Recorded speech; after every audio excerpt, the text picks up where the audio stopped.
खड़क सिंह एक निहायती कंजूस और बड़ा ही कंजूस आदमी था। उसकी कंजूसी की कोई हद नहीं थी। उसके 2 बेटे थे। एक वक्त खड़क सिंह अपने घर के पिछले हिस्से में कुछ खुदाई कर रहा था। उसकी पत्नी ने उससे पूछा, क्यों जी, आप ऐसे खुदाई क्यों कर रहे हो? आप यहाँ कुछ छुपा रहे हो क्या? तुमको तो हमेशा ये क्यों लगता है मैं कुछ भी तुमसे छुपा कर करूँगा? तुम अपना दिमाग ज्यादा मत चलाओ, जाओ अपना काम करो। मैं यहाँ एक आम का पेड़ लगाने के लिए खुदाई कर रहा हूँ। ओह, अच्छा, अच्छी बात है। पेड़ से हमें भी लाभ होगा। खड़क सिंह के बेटे उसके पास आते हैं और उससे मोबाइल फोन खरीदने के लिए पैसे मांगते हैं। पिताजी, हमें मोबाइल फोन दिला दो। पिताजी, हमारे पास मोबाइल फोन नहीं है। अगर हमें किसी व्यापारी से बात करनी हो तो हमें साइकिल पे जाना पड़ता है। आज के जमाने में साइकिल कौन चलाता है? हमें या तो एक मोटर बाइक दिला दो या एक मोबाइल। हमें आप हमेशा टाल देते हैं। अरे तुम लोग को मोबाइल फोन क्यों चाहिए? मैं थोड़े दिन पहले तुम्हें साइकिल दिलाई थी। उससे व्यापारी के पास जाओ। मोबाइल की जरूरत क्या है? देखते हैं अगले साल मुनाफा हो तो तुम्हें एक मोबाइल दिला देंगे, लेकिन अभी के लिए मैं तुम्हें कुछ नहीं दे सकता। पिताजी, आप हर बार अगले साल कर टाल देते हैं। ये लो 300 रुपए, इससे कोई अच्छा सा मोबाइल ले लेना। पिताजी, आपका जमाना नहीं रहा। वो दौर में 50 या 100 रुपए में कुछ भी मिल जाता था। ये जमाने में तो 300 में सिम कार्ड आता है।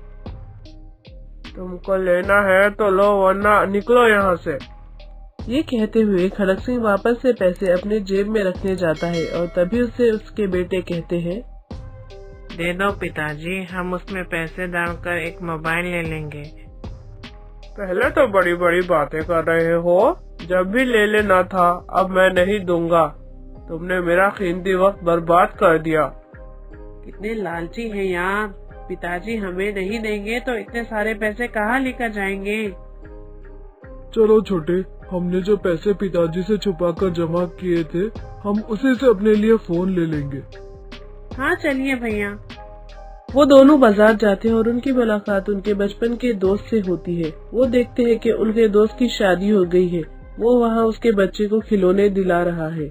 ये देखकर दोनों एक दूसरे का चेहरा देखते हैं और छोटा भाई बड़े भाई से कहता है, भैया, आपकी भी शादी हो जाती तो आपके भी 1 या 2 बच्चे स्कूल जाने वाले होते, मगर पिताजी की कंजूसी के चक्कर में हम कवारे ही मर जाएंगे। चल छोटे, तो ऐसे चले पे नमक मत छिड़क। बात तो बिल्कुल ठीक कह रहा है। भैया, आप पिताजी से अपनी शादी की बात क्यों नहीं करते? आपकी होगी तो तभी आपके बाद मेरी शादी होगी। मुझे नहीं लगता छोटे, पिताजी के जीते जी हमारी शादी होगी। ये कहकर दोनों भाई हंसते हैं और फोन लेकर अपने घर चले जाते हैं। शायद ऊपर वाला उनकी बात सुन लेता है। अगली सुबह खड़क सिंह की पत्नी उसे नींद से जगाने की कोशिश करती है, मगर वो उठता ही नहीं है। तभी वो अपने बेटों को बुलाती है और कहती है, बेटा देखो, तुम्हारे पिताजी उठ नहीं रहे। कहीं ये बेहोश तो नहीं हो गए? उसका बेटा देखता है कि उसके पिताजी हिलडुल नहीं रहे हैं। वो डर जाता है और डॉक्टर को बुलाता है। डॉक्टर खड़क सिंह की नस देखते हैं और कहते हैं उनका देहांत हो चुका है। तभी खड़क सिंह की आत्मा उसके घर में घूमती है और वो उस सब से कहती है, अरे तुम लोग रो क्यों रहे हो? मैं यहाँ हूँ, इधर देखो। फिर उसकी नजर अपने शरीर पर जाती है और उसे ये अभ्यास होता है कि वो इस दुनिया को छोड़कर चला गया। उसे अपने धन की चिंता होती है, क्योंकि जहाँ उसने अपना धन छुपाया था वो किसी को पता नहीं होता। इसी दौरान उसके जाने का समय आ जाता है। खड़क सिंह को यमराज दिखते हैं। वो उसे कहते हैं, चलो खड़क सिंह, तुम्हारे जाने का समय आ गया है। आप कौन हैं? मुझे कहाँ ले जाने आए हैं? हम यम है, यमराज। तुम्हारा आयु खत्म हो चुकी है, चलो हमारे साथ। रुकिए यमराज, मुझे मेरा धन लाने दीजिए, मैं वो लेकर चलता हूँ। मूर्ख, वो धन तेरे कोई काम का नहीं है। तुम्हें क्या लगता है तुम ये अपने साथ ले जाओगे? तो फिर मैं अपने धन का क्या करूं? ये तुम्हें पहले सोचना चाहिए था। अब चलो हमारे साथ, हमारा वक्त बर्बाद मत करो। खड़क सिंह मायूस होकर यमराज के साथ ऊपर चला जाता है, मगर उसकी आत्मा को शांति नहीं मिलती और वो एक और जन्म लेता है जिसमें वो कौवा बनकर दोबारा इस दुनिया में आता है। उधर खड़क सिंह की बीवी उसके बड़े बेटे के लिए लड़की देखने जाती है। तभी वहाँ वो कौवा आ जाता है और काए काए पुकारता है। लड़की वाले उसे अपशगुन मानते हैं और शादी के लिए मना कर देते हैं। ऐसे ही वो जहाँ भी शादी की बात करने जाते हैं वहाँ वो कौवा आ जाता है और लोग शादी के लिए मना कर देते हैं। खड़क सिंह के बड़े बेटे को उस कौवे पर बहुत गुस्सा आता है और वो अपनी माँ से कहता है, माँ, मैं इस कौवे को मार दूंगा। मेरी शादी की बात जहाँ भी होती है ये आकर वहाँ अपनी मनहूस आवाज निकालता है, जिससे अपशगुन मानकर लोग शादी के लिए मना कर देते हैं। ऐसे ही रहा तो कोई भी लड़की के घर वाले मुझे लड़की नहीं देंगे और मैं कवारा ही मर जाऊंगा। मुझे तो कभी ऐसा लगता है ये कौवे के रूप में पिताजी ही है। वो मेरी शादी के लिए कभी हाँ नहीं कहते थे। अरे बेटा, तुम मायूस मत हो। ऐसा क्यों होगा? तेरे पिता तेरा बुरा क्यों सोचेंगे? तू ज्यादा सोच मत, चल खाना खा ले। अरे बेवकूफ, मैं तेरी शादी रोकने नहीं बल्कि तुझे शादी के लिए जो खर्चा होगा उसमें इस्तेमाल होने वाले धन की सूचना देना चाहता हूँ। बिना पैसों के तू शादी कैसे करेगा मूर्ख? मुझे तुम लोगों को बता देना चाहिए था। मैंने आम के पेड़ के नीचे अपना धन छुपाया है। पता नहीं वो धन तुम लोग को कैसे मिलेगा। मेरी एक गलती के कारण तुम सबको आज ये दिन देखना पड़ रहा है। मैं तुम लोग को कैसे बताऊं? उतने में वहाँ से एक साधु गुजरते हैं तो खड़क सिंह उनसे कहता है, साधु महाराज, आप मुझे सुन सकते हो? क्यों ना आप मेरे घर वालों को बताएं मैंने अपना धन कहाँ छुपाया है। वो लोग बहुत परेशान हैं। तुम्हें उनकी परेशानी अब दिखाई दे रही है?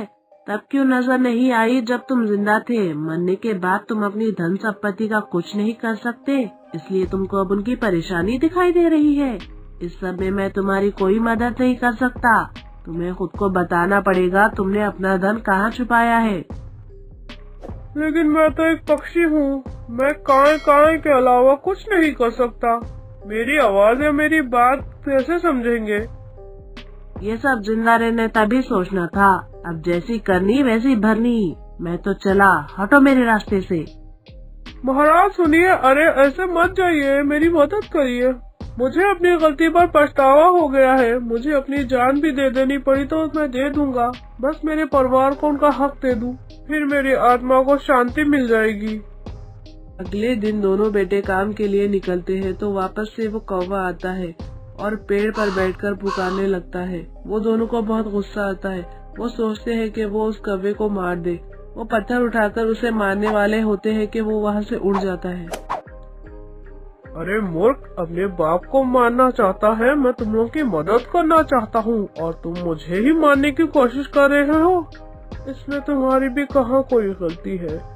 तुम मुझे मनहूस समझकर पत्थर मार रहे हो, मगर मैं तुम्हें कुछ दिखाने के लिए काए काए कर रहा हूँ। समझ नहीं आ रहा मैं क्या करूँ। रात जमकर बारिश होती है। वो कौवा वापस से पुकारने लगता है। उसकी आवाज सुनकर वो लोग सोचते हैं कि शायद उसको भूख लगी है या फिर वो ठंड के कारण पुकार रहा है। खड़क सिंह की पत्नी बाहर निकलती है और वो उस आम के पेड़ के पास जाती है। वहाँ जाकर वो देखती है तेज आंधी और इतनी जोर की बारिश से वो आम का पेड़ गिरा हुआ है और उसके नीचे कुछ चमकती हुई चीज नजर आती है। वो अपने दोनों बेटों को आवाज लगाती है। दोनों वहाँ दौड़कर पहुँच जाते हैं। वो उस धन को देखकर बहुत खुश हो जाते हैं। तब उन्हें एहसास होता है कि शायद वो कौवा उनके पिताजी है और वो उन्हें उस छुपे हुए धन के बारे में बता रहे हैं। उन्हें अपने बातों पर अफसोस होता है और वो अपनी आंख बंद कर अपने पिता से माफी मांगते हैं। पिताजी, हमें माफ कर दीजिए। हमने आपके इशारे को समझा नहीं और आप मनहूस कहकर आपके साथ ऐसा व्यवहार किया। हमें माफ कर दीजिए। पिताजी, हमें माफ कर दीजिए।